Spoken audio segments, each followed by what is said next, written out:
Right. And what about you, Amy?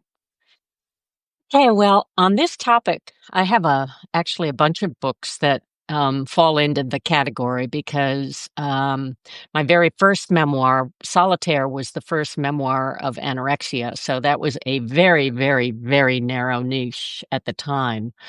And then subsequently, about what was it, 25, 30 years later, I did Gaining, which was sort of a still in that niche of eating disorders, but the niche had grown quite a bit by that point.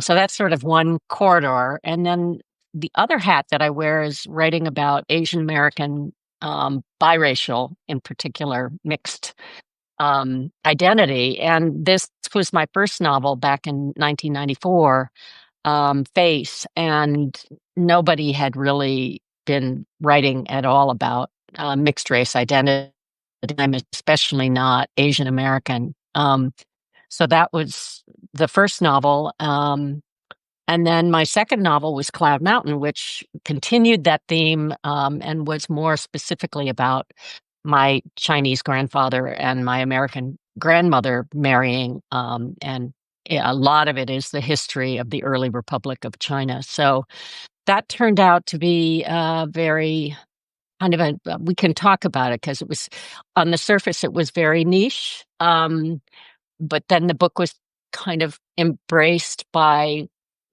white women's book clubs, which, you know, so it was confusing to me because I tried to market it to Asian American readers and it ended up with very white readers. So we can talk about that.